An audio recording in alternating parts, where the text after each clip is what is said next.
मित्रों, मैं doctor T P Tripathi, vastu एवं ज्योतिष आचार्य, मछली शहर जौनपुर, यूपी इंडिया, वंदना ज्योतिष केंद्र में आपका स्वागत करता हूं। आज का मेरा ये एपिसोड उन माताओं, बहनों, बेटियों के लिए है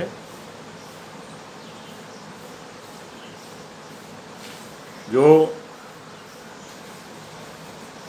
खास करके स्त्रियों के लिए, संपूर्ण स्त्रियों के लिए है ये एपिसोड। स्त्रियों के लिए महत्वपूर्ण होता है वैवाहिक जीवन का सुख, और उसके लिए मुख्य रूप से गुरु, जो पति का कारक है। अगर गुरु बलवान है आपकी कुंडली में, स्त्रियों की कुंडली में, लड़कियों की कुंडली में, अच्छी जगह पोस्टेड है, भाव में, अच्छे भाव में है, केंद्र में है, त्रिकोण में है, तो उनका वैवाहिक जीवन सुखी और संपन्न रहेगा, संतान भी प्राप्त होगी। लेकिन अगर गुरु पीड़ित है, नीच का है, अशुभ है, तो उनका वैवाहिक जीवन बहुत परेशानी का हो सकता है। आज मैं इसी पोस्ट पर आपको इसके उपाय, कहाँ अशुभता है, कहाँ शुभता है, कैसे इसको संभाला जा सकता है, इसी विषय पर बात करूंगा। मेरे पास बहुत सारे केसेस आए इस बात को लेकर के, तो मुझे ध्यान आया कि मैं इस पर एक वीडियो बना दूं, जिससे माताएं, बहनें, बेटियां जिनका विवाह नहीं हो पा रहा है, जिनके वैवाहिक जीवन में भी प्रसन्नता नहीं है, खुशी नहीं है, संतान नहीं है, वो इसका लाभ उठा पाएं। गुरु ईश्वरी कृपा का कारक है, देवगुरु है, कालपुरुष की राशि में भाग्य का कारक है, पुरुष संतान का कारक है। आपका जो ऑब्जेक्टिव है, आपका जो उद्देश्य है, वो स्पष्ट हो, इसका कारक है। आपकी बॉडी के पूरा लीवर सिस्टम कारक है, पित्त का कारक है। शरीर की ग्रोथ, जो सेल्स की ग्रोथ होती है, उसका कारक है।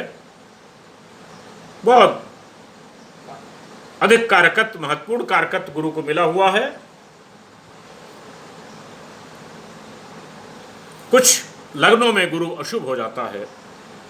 कर्क लग्न है, कर्क लग्न में गुरु छठे भाव का स्वामी हो जाता है, मूल त्रिकोण राशि वहां जाती है, रोग ऋण शत्रुता बढ़ सकती है।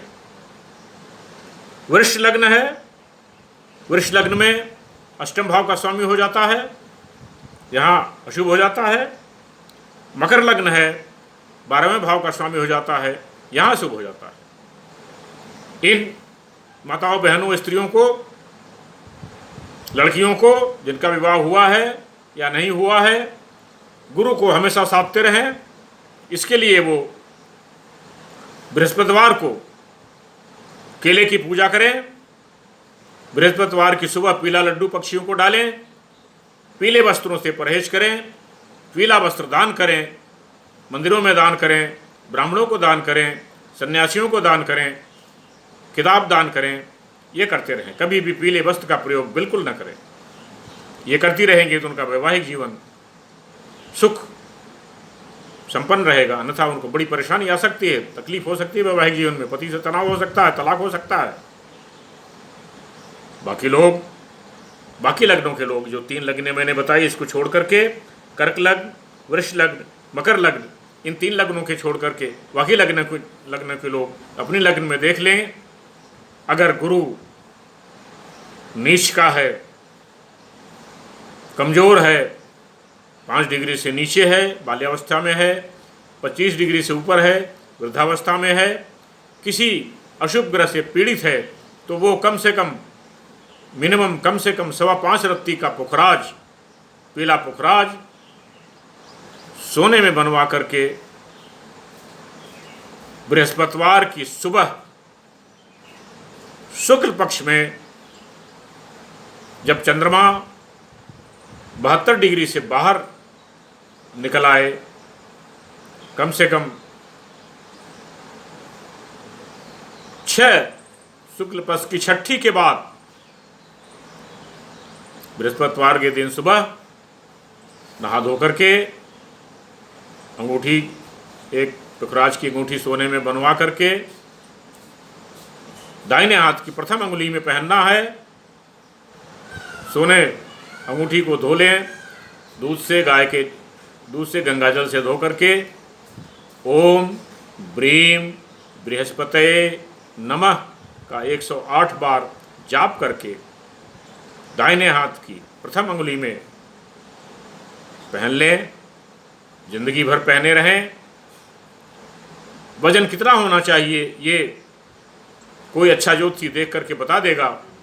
7.25 नीच का है तो कम से कम 7.25 रत्ती आवश्यक है।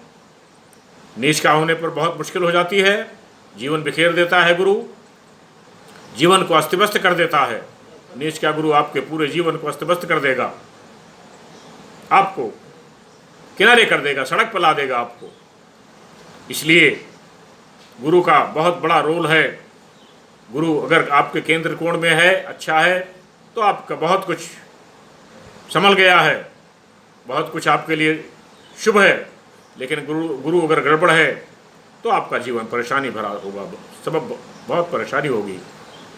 तो माताएं, बहनें, बेटियां देख लें कम से कम, स्पेशली क्योंकि उनके लिए गुरु पति का कारक है और उनका स्त्री के लिए वैवाहिक जीवन का बहुत बड़ा महत्व है।